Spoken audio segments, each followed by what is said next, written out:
Hi. All right, we're back. So, in your notes where you are, we just dealt with all of this government stuff, yeah? Now we're going to start looking a little bit at the Roman military. Okay. The Roman military is a beast, man. They were a fine, whatever engine, fine tuned. That's the saying. They worked like crazy. Um, However, if you're a male in Rome, you have to be in the military for some time. It's compulsory. This word right here, compulsory, means have to. You are in compulsory school. Yay! You have to. All right. It's compulsory for men.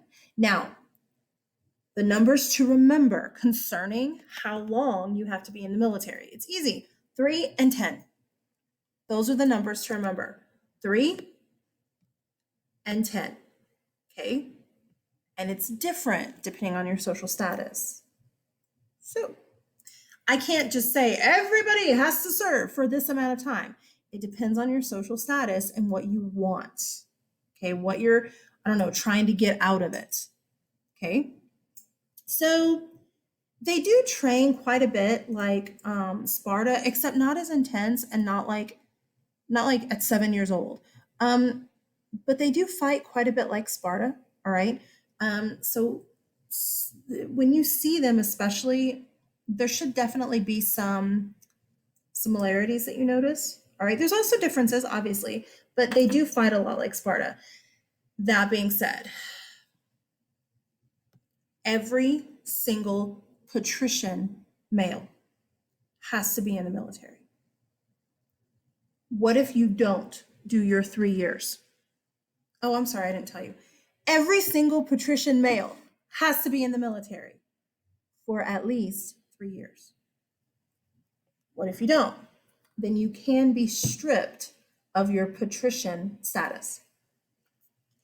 You know how I told you that if you're a patrician, that means you own land? Well, yeah, that's true, but it also means you've been in the military for at least 3 years. It is not an option. Well, but what if I'm a patrician man and I'm like a lover, not a fighter? Sorry, then you're gonna die on the battlefield. You have to be in the military for 3 years. Typically, the first year was more training and stuff. All right, and then you got your 3 years done, and you were done. No big deal. Now, if you're a patrician and you want to be in the government at some point in the future, or even if you think you might want to be in the government at some point in the future, you have to serve for a total of 10 years. 3 years is not enough. You have to be there for 10. Typically, most men were out of the military by the time they were 30. And if you were 30 and you could be in the Senate, you were considered not old, but older. 30. Yo, I'm 42. I don't think 42 is very old. I know you do. But things were different back then. But 10 years. If you want to be in the military, 10 years. What if I serve my 3 years and I don't want to be in the government? So I leave. And then when I'm 40, I decide I want to be in the government. Can I? No, because you haven't done 7 of those years yet. So what do you have to do? Go back and do those 7 years. Guys, most patrician men just went ahead and stayed in the military for 10 years in case they wanted to be part of the government at some point. All right. That's just kind of typically what most patrician men did.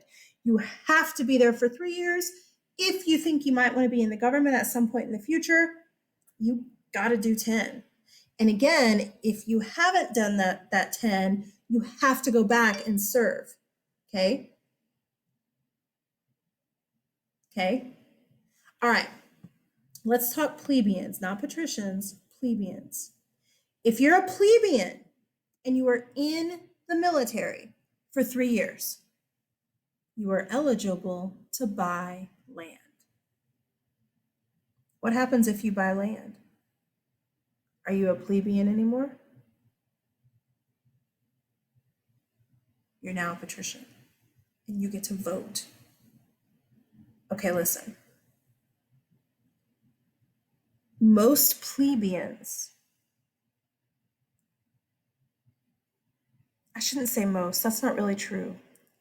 Most middle class plebeians, plebeians with money, like merchant plebeians, okay, those families, they're going to do their 3 years because they have money to buy land if there's ever land available. That's a big if. But if there's land available, this is kind of like a carrot getting people to join the military. A plebeian doesn't have to be in the military. But if he thinks he might want to buy land at some point, what if you get some big inheritance? Can you buy land if you haven't been in the military? No. So again, most of the time, boys, even if they were plebeians, most of them would just automatically go into the military for 3 years, okay? And then hope that they get rich somehow so that they can buy land. Again, the problem is going to be the patricians aren't going to sell land. They're not. Because they don't want plebeians to become patricians. Gosh. Oh, there's a news conference.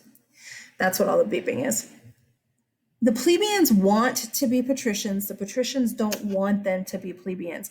But there's always that hope. But see, there is no hope if you haven't done your 3 years in the military. So again, most plebeian boys, especially if they were in that middle class merchant social status, they're going to go ahead and be in the military just in case they can come into land at some point. Now, if you're a non-citizen, okay, we don't really have a lot of non-citizens of Rome yet, but we will in a minute. But if you're a non-citizen, you can also get something for joining the Roman military. Let's say Rome conquers your city. They take over. You say, you're not a citizen anymore. Sorry. You're like, what do you mean I'm not a citizen? Yeah, you're not a Roman citizen. But if you serve in the military for 3 years, you and your family will be citizens. See, non-citizens, especially conquered men, could get citizenship for their entire family. Now, their immediate family. That doesn't mean like brothers and sisters and all that. That means their wife and their kids. I don't know about parents. Kids ask me every year. Could they get it for their parents? I don't know. But a father could get citizenship for his family if he serves in the Roman military for 3 years. Okay, it's not a bad deal. So, what about this? What if Rome takes over some barbarian king, and that king has a crapload of gold, but he's no longer a citizen because he's been conquered? Well, the Roman military makes a deal with him. Look, I will let you buy your barbarian land back if you're in the military for 3 years.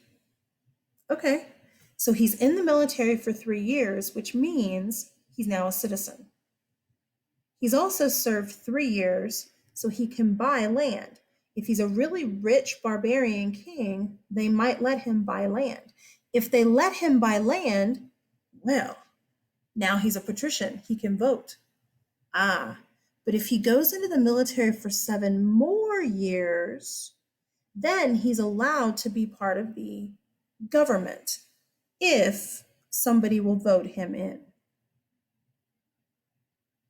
It's annoying. It's a loophole. People are going to jump through it because it was important enough for people to be part of the citizenship of Rome. Okay? Okay. The Roman military, of course, there's a lot of different like positions. You could be a centurion, part of the Praetorian Guard. There's all kinds of stuff. But the typical soldier was called a legionnaire. A legionnaire. A legionnaire is part of a legion. Okay. The Roman military is going to get so big because, I mean, everybody's serving. People want to be there either for 3 or 10 years. So, because of that, it's going to get huge. And you've got to have a way to divide it up so that you can actually, what's the word? Like order people around, control them. I don't know what word I'm looking for, but so that you can actually have some discipline in the military, they've got to be divided up. You can't just have thousands and thousands of people all together, like 100,000 people. They divide them up into legions. A legion is roughly 5,000 men. Now, if there's 5,005 men, it's okay. If there's 5,500 men, it's okay. If there's 4,000 men, it's okay. Typically, though, a legion is around 5,000 men, okay, give or take. All right. That being said, these are just your typical fighters. The legion of 5,000 men is further divided into like units of 100. Okay, so a typical legion, you might have the spear throwers or the cavalry, and there's like 100 cavalry and 100 spear throwers or whatever. Okay, so they're further divided into smaller groups. And again, that just allows them to be like to have more discipline. It allows for different strategies to happen, all kinds of good stuff. Okay, that being said, this is what your typical Roman legionnaire would look like. Okay, guys, there's all different, like I took this picture too so that you could see some different uniform types. All right. They're all kind of different a little bit depending on what you are. But this is typical. Okay.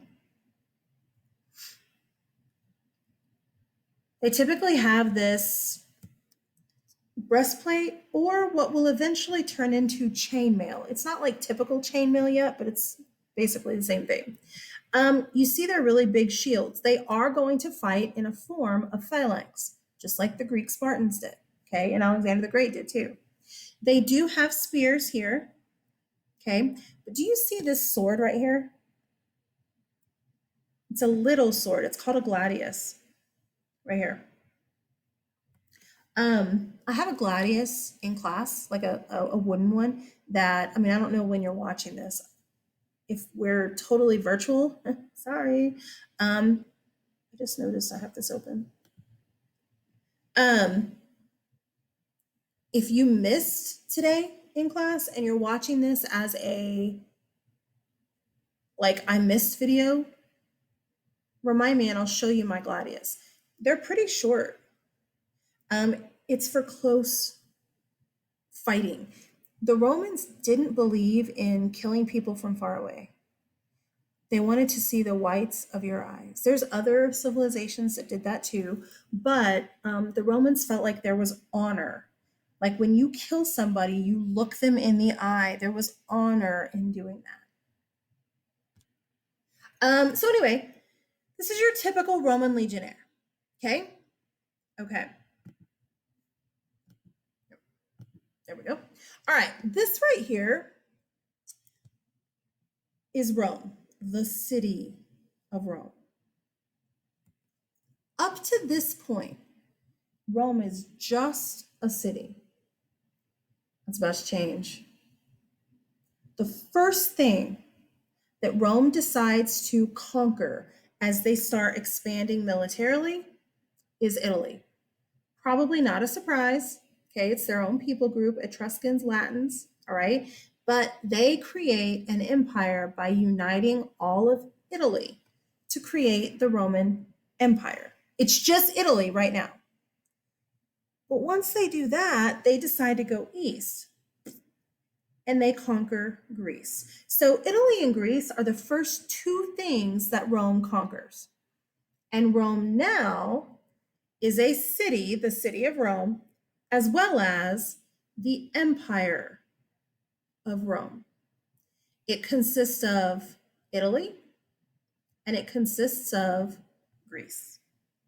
Okay? All right.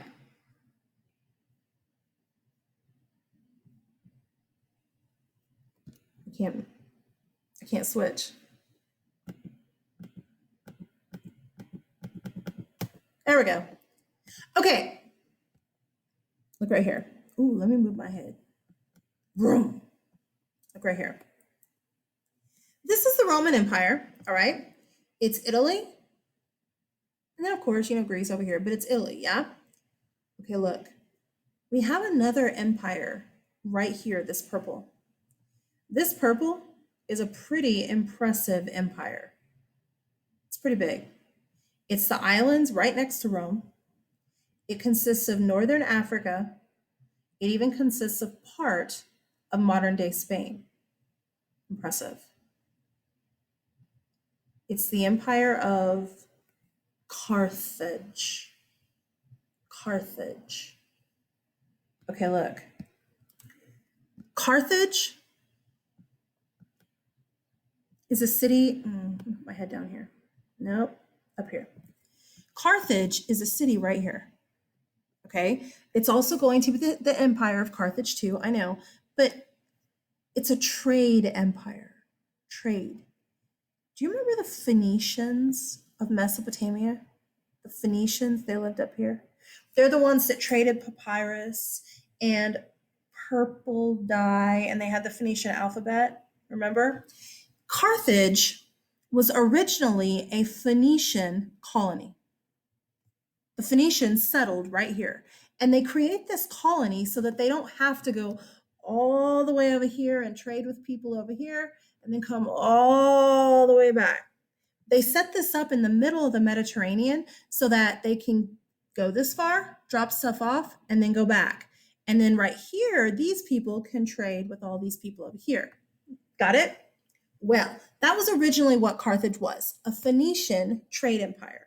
Well, now it has turned into, okay, oh my gosh, it has turned into this really huge empire in purple. And Carthage is very well aware of Rome taking over Italy and then taking over Greece over here. They're very well aware of it. And they're like, no.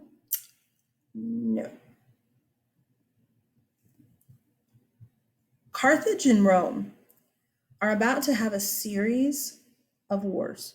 A series, not just one, 3. We lump them all together and we call them the Punic Wars. This is where we're at. The Punic Wars. Kids are always like, oh, she said Punic. Okay, the reason they're called the Punic Wars is because the Romans didn't call the Carthaginians Carthage. They called them the Punici. The Punici. That's the word for Phoenician in Latin. Punici. So that's where the word Punic comes from. Punici is what they would have done. Punic Wars, the wars with the Phoenicians. Okay, the first Punic War. Look how long it lasts. Look at this, the first Punic War. It's roughly 20 years. That's a long war. Look at the city of Carthage.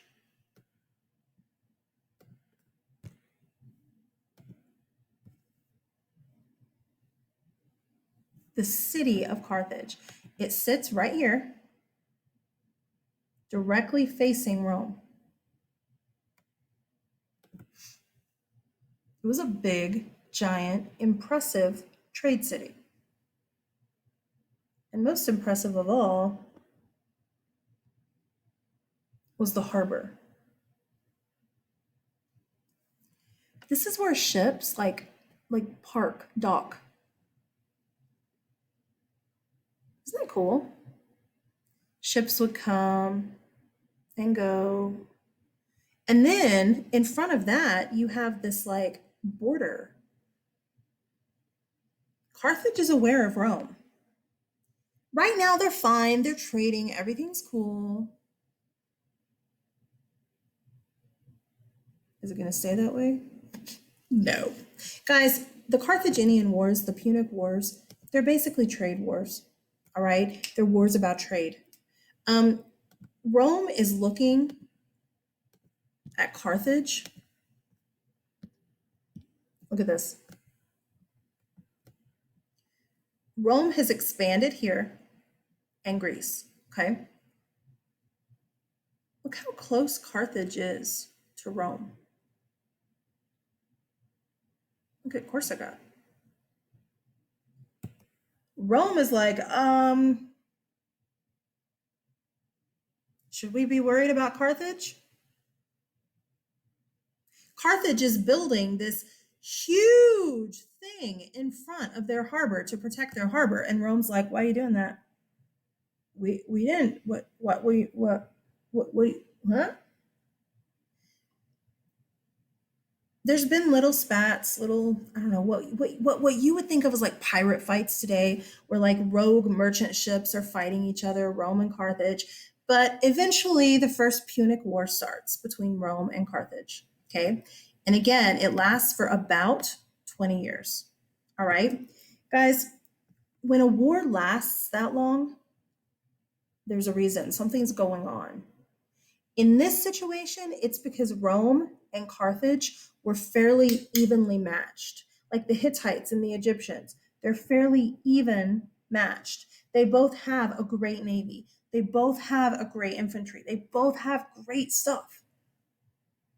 Eventually, however, Rome is able to whittle Carthage down, and Carthage surrenders.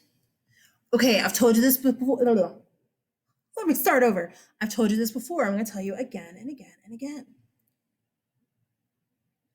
When you win a war, you get something. The loser gives you something. So Carthage is like, ugh, Rome, what do you want? Well, Carthage, I'm glad you asked. We want some trade rights, and we want the island of Sicily. Guys, Sicily is right here. Look at this island. Right here. Don't worry about Syracuse. They'll take Syracuse. No big deal. But they want the island of Sicily. So technically, now Rome consists of Greece over here, Italy here, and the island of Sicily. Yes. Rome isn't looking to totally destroy Carthage yet.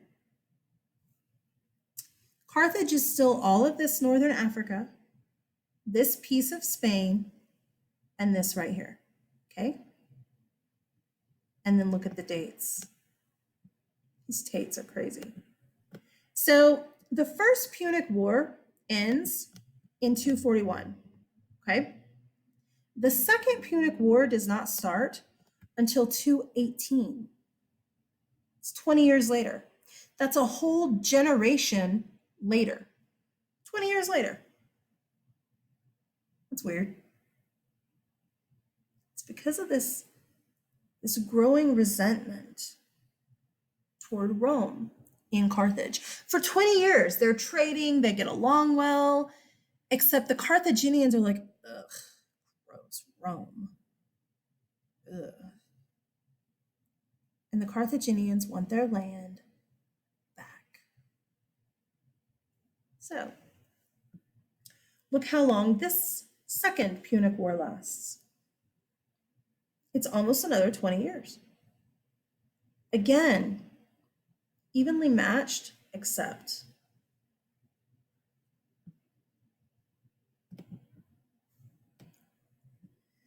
we have a Roman, that's a lie. We have a Carthaginian general. So he's from over here, Carthaginian general named Hannibal. Hannibal. He's from this side. He's Carthaginian, okay? Hannibal has an idea. He says, okay, look, if we want to attack Rome, there's no good way to do it because whatever we do, we have to pass Sicily. And Rome's going to see our navy coming. Guys, every year I have kids that are like, no, not if they go around this way. They still have to get here. Hannibal's like, we don't need to do a naval attack. He says, I have a better idea. Let's go around and surprise them from the north.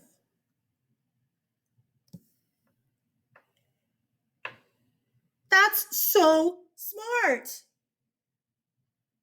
Hannibal, he's actually like a genius strategist. Is that how you say the word? Strategist? Whatever. He has excellent strategies. Yeah, that's a great idea. So they leave the navy here.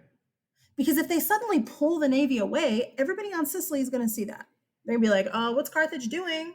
Okay, so the navy stays here. But Hannibal takes a whole bunch of infantrymen up this way. Uh-oh. Into the Alps. You've already seen a picture of the Alps. You remember when we looked at Otzi the Iceman? The Alps. Really, really, really high, tall, some of them snow-covered year-round mountains. He takes his military into the Alps and they get stuck there. Yikes, man. They get stuck in the middle of winter. There's also another issue. He takes elephants into the Alps. Hannibal is actually famous for taking elephants up here into Europe. And people are like, wow, that's so cool. Who fights with elephants? Guys, he's Carthaginian, African. It's kind of normal down here. It's not normal up here. And how's an elephant going to do in snow-covered mountains? The elephants die. Sorry, the elephants die. But because he had the elephants, his men had food for that summer, for that winter. If he hadn't had those elephants, we wouldn't be talking because they would all died. Who cares? But elephants die. They regroup the next spring and they go into northern areas of Rome. Okay. Oh, I can't make this map bigger. Dang, I don't understand. Sorry. Okay, so there are little battles up here. Okay, he runs into some Romans up here and they fight, of course. But Hannibal's going to push into Italy. His big mistake, and I'm sorry I can't zoom in, I can't make this bigger. His big mistake is not going straight to Rome. Maybe if he had gone straight to Rome, maybe he would have been able to have conquered Rome. But he doesn't. He's coming this way.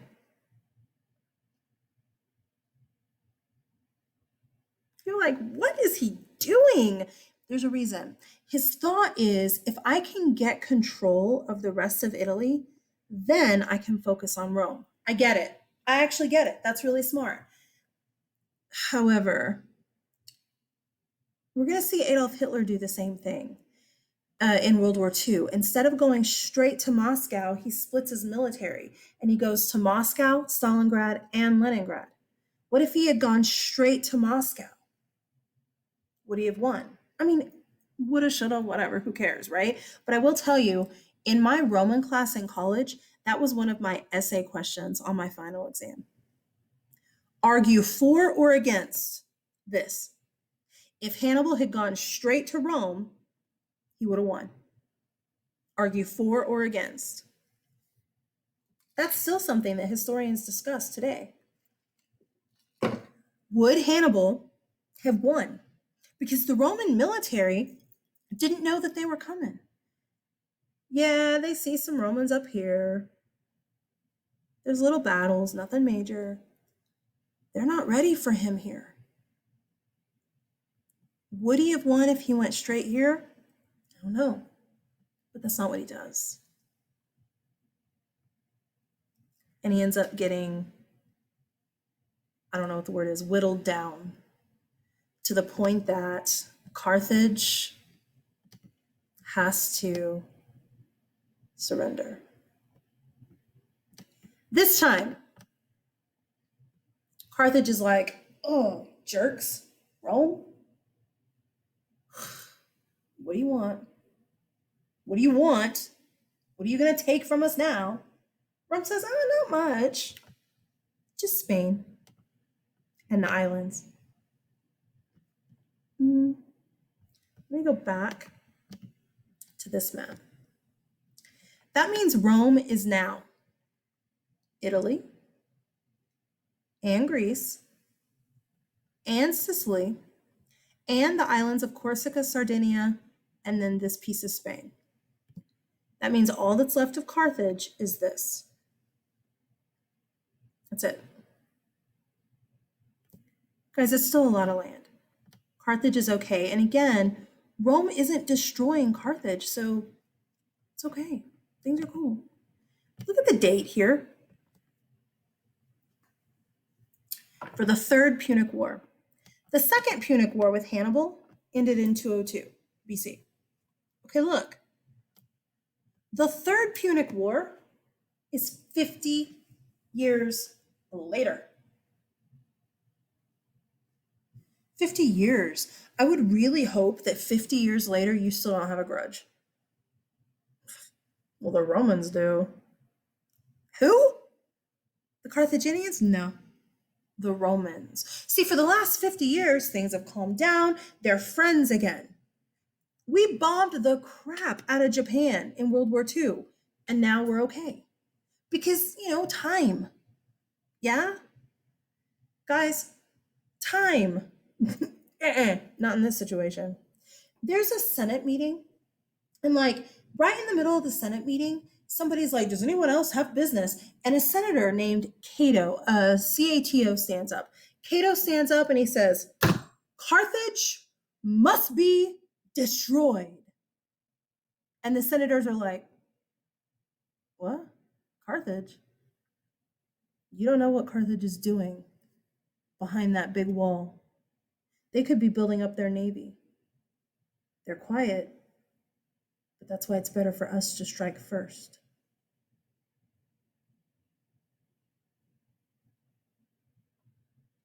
Look how long the Third Punic War lasts. 3 years. Guys, the Third Punic War, Carthage never saw Rome coming. They had no clue. When Rome invades, Carthage is like, wait, we're friends, right? Guys, this is like all of a sudden if Canada attacks us out of nowhere. We, America, would be like, what the crap is this? Aren't we friends? Carthage is like, it's been 50 years. None of us were even alive. Or if we were just little kids. And Rome's like, we don't care. Rome wants to expand. She wants to get bigger. So she does. 3 years, she wins. Yeah. And what does she get? All of Carthage. This is now Rome. You have Italy taken and Greece taken. And then all of this in green is what was taken, what was won by Rome in the Punic Wars, all three of them. You have the island of Sicily from the First Punic War. You have the rest of the islands in the Mediterranean from the Second Punic War. Oh, and then Spain, I'm sorry. And then you have Northern Africa in the Third Punic War. Egypt over here is not Phoenicia, so Egypt is still chilling, doing its thing. Is Egypt aware of Rome? Yeah. Oh, yeah. But everything in green and red now is the Roman Empire. Hey, We have a lot of land up for sale, don't we? Plebeians. Plebeians are running to buy some of this land, but none of them can. They have money. Some of them are crazy rich, but none of them can. Why? Because the senators will only sell the land to patricians. Even if a plebeian has served his 3 years in the military, they won't let a plebeian buy the land. They're blocking it. Is that right? Guys, you have all of this land that has been added to your empire in the last 50 years. And you can't get it? Now, there are some crazy, mega rich plebeian families that are able to get the land. Great. Maybe a handful of families. Patricians are buying all this land before plebeians can.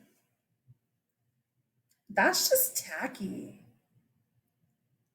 And that is going to start causing some serious drama that brings about the collapse of the Roman Republic. Ooh, this is a good story. All right, we're starting the drama tomorrow. Bye.